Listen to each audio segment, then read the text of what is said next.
You're listening to the Sports Bar on talkSPORT. Me, Jeremy Hart and Jason Cundy. Reminder, talkSPORT now on your smart TV. Just grab the app on your Android TV and Google TV. We're even on Prime Video. talkSPORT live on your screen as well as your speakers. Going to continue taking calls in England tonight. 03 717 22 33 We just heard England manager Thomas Tuchel, but we can hear from the man who opened our scoring tonight. Bukayo Saka is with Faker Others. Bukayo, we literally spoke 2 days ago and you said you definitely wanted to score more goals for England. You go and do it again, and that one was a beaut.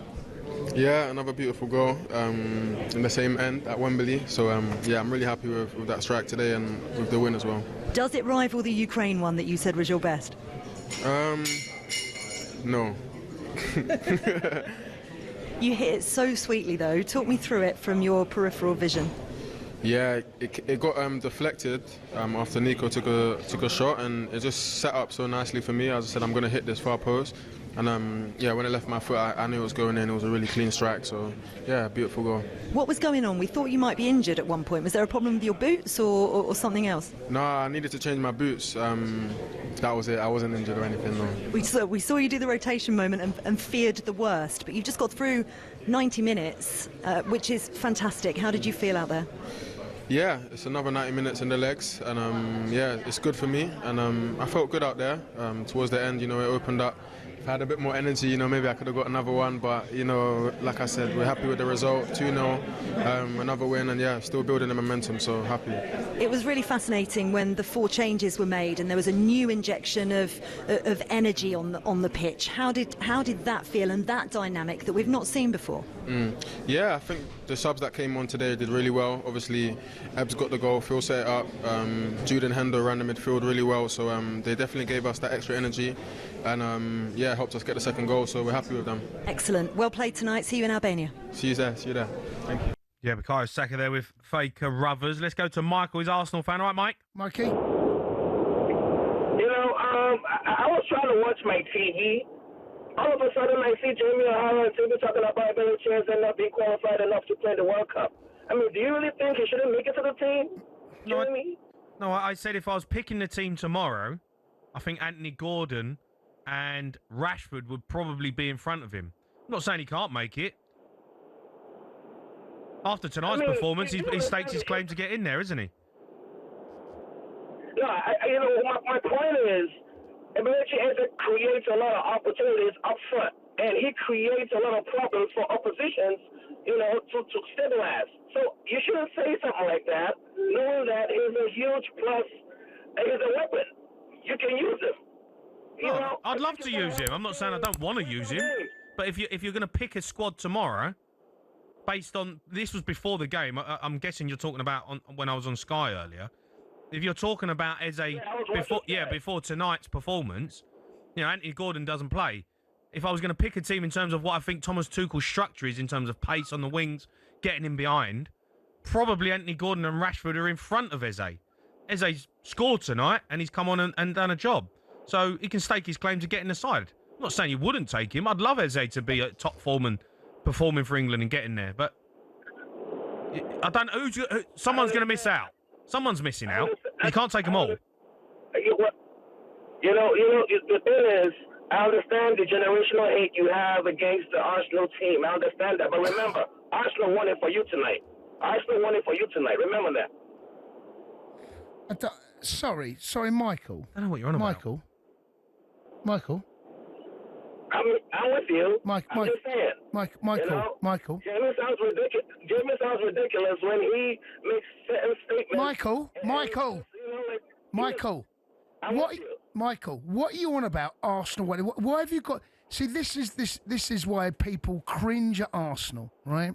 You have just phoned up Arsenal. You said won it for you tonight. You're not English, right? I'm American. Okay, fine. I don't know. You might have an English parents. I don't know. Why have you made this about club v country? It's got nothing to do with that. Well, no, I'm saying no. It has something to do with it. His performance in Arsenal is why he's playing. No, forget Arsenal, Michael. It's got nothing to do with Arsenal. It's about the best players in England playing for the national side. This has got nothing to do about club. Don't he's an Arsenal player. my point. What does that matter? What does that matter?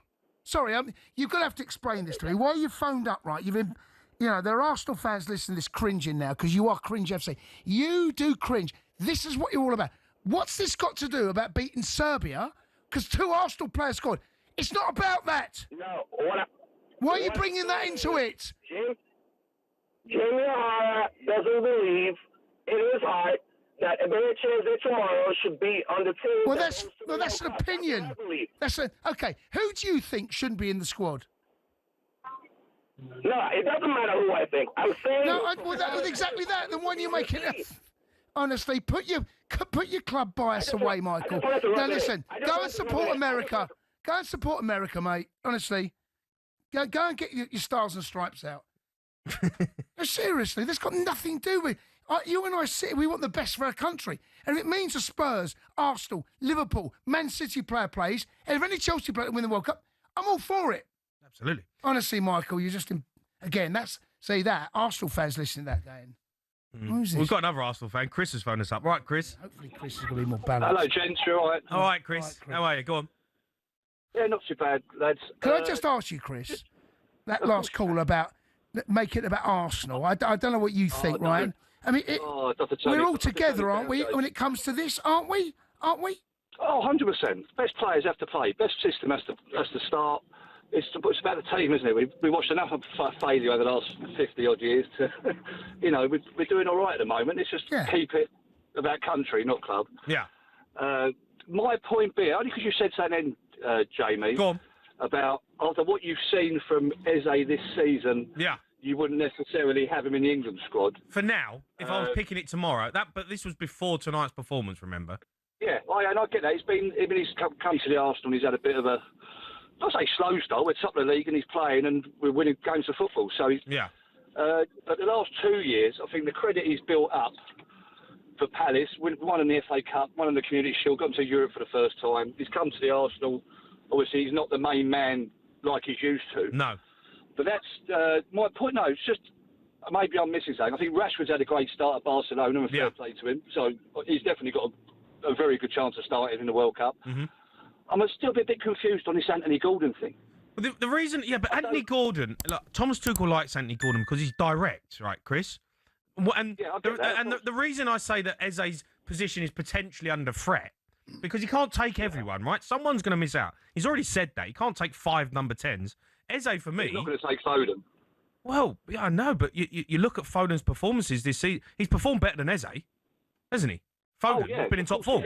So, for me, if I'm looking at it, right now, take away the goal he scored tonight, Eze comes on, he scores a brilliant goal. Anthony Gordon and Rashford, for me, are left wingers. They play left wing. That's their role. Agreed. They're direct, they've got pace, they like to get him behind. That's what Thomas Tuchel likes from his wingers. We've seen that. That's what he likes. Eze tonight, he comes on, he scores, and fair play to him. But I've seen Eze play this season really as he plays in the hole, he plays as a 10. And at the moment, if you're looking at all the 10s that are there, he's not the best performing one. Oh, I'm not saying he starts. I'm saying, as you've just correctly said, Rashford and Gordon will be running at fullbacks in the World Cup in the heat, and they won't like it. But like tonight, I couldn't think of a more perfect player to bring on in that position after 60 minutes, 70 minutes, who can play in different positions, open it up, go on the inside, go on the outside, and knows where the goal is. Because you can't play Foden there. We've tried that. It doesn't work. You won't play Palmer there. It's just that he doesn't deserve to be there. He's not quick enough. I just think, I'm not saying start Eze. I'm saying, but as a must on that plane, if you're mixing out... He likes Gordon, doesn't he? You've seen that. He likes Gordon. Oh, start Gordon. No, but he's going to start Rashford. He's going to start Rashford. Yeah, but if Rashford and Gordon are like for like, I don't know. I'm not England manager. Well, that's why he's getting paid $8 million a year. The one thing that... one thing that it appears... Sorry, I thought you finished. Go on, you carry on, sorry. No, you carry on. You go. No, one thing that it appears that Tuchel likes is pace out wide, right? He likes pace. I think that's one of the reasons that Grealish has not appeared. Grealish, as technically gifted as he is, he slows the game. He can slow the game. He has touches. One thing I love about Gordon, right? And he's never going to be as technically gifted as Grealish, but what he does, he gets the ball, there's grass in behind, he's knocking that past you, and if he gets in front of you, you ain't catching him. Grealish doesn't do that. Rashford can, and Rashford cuts inside. And Eze, what Eze does, Eze gives you options. There are some in an England squad.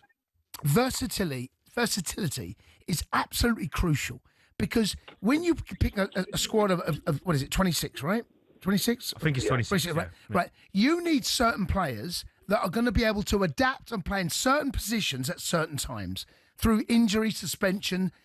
Maybe a player comes off, whatever it might be. And Eze ticks a lot of boxes. He can play as a 10. He can play as an out-wide player. He can play slightly deeper if you want. He's versatile. That's why I think Eze goes, because of his versatility.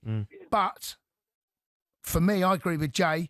Right now, I think Rashford in his number one team in the first game, I think Rashford starts. And I think the rest of them are trying to fight for the rest of the places around that left-hand side. Yeah. All right. Chris, thanks for your call, mate. I appreciate it. Let's go to Ollie. He's a Stafford Rangers fan. All right, Ollie? All right, Ollie. Hi, you all right? I'm all right, Ollie. Go on. What you got for us? Yeah, so I was at the game today, heading to Albania as well on Sunday. Nice. I thought it was a decent performance. To be honest, I don't think it reached the heights that maybe we hit in Latvia and also Serbia away. We didn't make it look as easy tonight. But I thought defensively we looked really sound, to be honest. And I really like over the last year, or whilst under Tuchel, the amount that we've grown defensively. I think we've just found our identity, and I think it was an area that we were really lacking, just knowing who was going to be alongside John Stones, really. And I think this, Konsa and Gahey have both just put a real case together for who's going to partner John Stones. And I'm really impressed with. Do you know what I'm worried about though, Ollie? A little bit, right? We've cruised through the group, and we always do, and we haven't been tested. We haven't conceded a goal. We need to be tested before the World Cup. Like that's my worry. Like we need to be seriously tested. I mean, how'd you do that? Well, we'll play a decent nation. But how'd you do that going into a World Cup? Because I don't know. No one knows what this team is like when they're 2-0 down. No, right, I think historically you can look at the failings in the Nations League under Southgate, where obviously we've got relegated, and that's led to the additional games that we've had to play in World Cup qualifications, with the Andorra game and the Latvia home game, I think, at the start of this World Cup qualifying period, where we would have played the stronger nations in the Nations League. So I think that big failure historically has led to the situation we're in now, where really we've not been tested. Yeah, and look, it all looked great. We can talk about Elliot Anderson, Rashford, Eze coming off the bench, and the way we look with Saka and Kane dropping in. It all looks brilliant. It's all hunky-dory. What happens to this team when France go 2-0 up in the World Cup? Like, we haven't seen a reaction because we don't, and I know it's so difficult to find that, but I just worry that we ain't been tested enough. And I know it's so difficult because we don't play the big nations, but I don't know. Is there any friendly? I mean, there's another. Oh, we got in March. And we don't know who we're playing yet, right? We don't know what teams we're going to face. No, that's not been announced yet. But the problem you've got going into a major tournament is that you're not going to want to play someone, and you've got to wait until it's on the 5th of December, by the way. Then if we get a South American team, then we might get an option to play a South American team that isn't at the World Cup, or someone that's not in our group, right? Yeah, I know. And then they might have Scotland. Yeah. So they want to play against the European side or something. That's how it'll play out. But you're not going to be tested. The only way you're going to, and to be honest with you, right, the big dogs don't really get tested. I mean, maybe Argentina, Brazil, maybe they play one another, but generally it's when you get there. It's how you cope with being tested. Is he still there, by the way, Ollie? Yeah, he's there. Ollie? I'm here, yeah. Yeah. Do you want any recommendations for a couple of clubs? Where are you going in? Is it whereabouts in Latvia? Well, Albania this weekend. Albania, so I'm actually going the Brazil-Senegal game on Saturday, and then heading to Chris Eubank Conabentu, and then flying out to Albania Sunday morning. So it's a busy one. Right. Okay. Do you want any nightclubs in Albania? Yeah, go on. Okay, hold on. Yeah, get some recommendations for me. Here we go. There's a Lust nightclub here. I've got it here. It's got 4.5 stars, 131 reviews. Hold on. Yeah. What else we got? Do you know what? 4.7 stars. 4 Elements, apparently. It's good gaff in Albania. Yeah, the rating's good. Yeah. Ollie, is that get yourself to Lust and 4 Elements. Lust? Well, I'm in a €7.50 hostel for the weekend. No, you, so, well, you have yeah, some money to spare. Hold it, €7.50. No, you're not. €7.50. No, you're not. Mate. That's an unbelievable bargain. Yeah. So you're getting your head down in Albania for £7. Yeah, with breakfast. Mate, you don't know what it looks like, though, do you? What's it called? The place you're going to? Oh, I haven't got a clue, mate, to be honest. Booking.com's finest. Yeah. And they're booking doctor. Never let you down, mate. 9.5 star, mate. 9.5. 9.5 on the Richter. Get lust. Get lust, mate. I don't know what goes. I mean. Brilliant.